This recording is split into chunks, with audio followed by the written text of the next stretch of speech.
தமிழ்நாடு வணிகர் சங்க பேரமைப்பின் தலைவர் திரு விக்ரமராஜா நம்மோடு இணைகிறார். அவரிடம் பேசலாம். சார் வணக்கம்.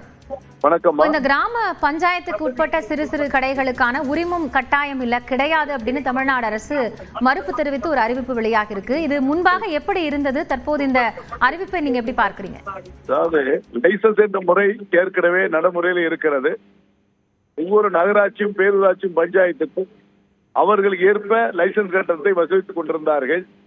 நேற்று 2 தினம் முன்பாக மீண்டும் ஒரு புதிய அறிவிப்பு என்பது லைசன்ஸ் எடுப்பதற்கு ஆதாரமாக கட்டிடம் உரிமை சான்றிதழ் வேண்டும், தீயணைப்புத்துறை NOC வேண்டும் என்று பல்வேறு இடர்பாடுகளை போடப்பட்டிருந்தோம். ஆகவேதான் மாண்புமிகு தமிழ்நாடு முதலமைச்சருக்கு தமிழ்நாடு வணிகர்களுடைய பேரமைப்பின் சார்பாக உடனடியாக அந்த சட்டத்தை திரும்பப் பெற வேண்டும் என்று வலியுறுத்தி நேற்று நாங்கள் மனு கொடுக்கப்பட்டது. அந்த மனுவின் அடிப்படையில் தமிழ்நாடு முதலமைச்சர் அவர்கள் இப்பொழுது அதை திரும்ப பெற்று அதற்கு வணிகர் சங்க பிரதிநிதிகளையும் அழைத்து ஆலோசனை பெற்று கமிட்டி அமைக்கப்பட்ட பிறகுதான் அதை முறைப்படுத்துவோம் என்பதையும் வெளிப்படுத்துவோம் என்பதையும் தெரிவித்திருக்கிறார்கள். ஆகவே இந்த தருணத்தில் தமிழ்நாடு வணிகர்களுடைய பேரமைப்பின் சார்பாக மாண்புமிகு தமிழ்நாடு முதலமைச்சர் அவர்களுக்கு எங்கள் உள்ளமார்ந்த நன்றியை நாங்கள் தெரிவித்துக் கொள்கிறோம். குறிப்பாக லைசன்ஸ் என்பது ஒவ்வொரு கடைகளுக்கும் ஒரு அடையாளம்.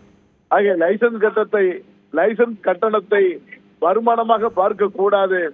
சாமானிய வியாபாரிகளும் தன்னை அடையாளப்படுத்திக் கொண்டு லைசன்ஸ் எடுத்துக்கொள்ள வேண்டும் என்பதற்காக தான் லைசன்ஸ் முறையை அனுமதி இருக்கிறது.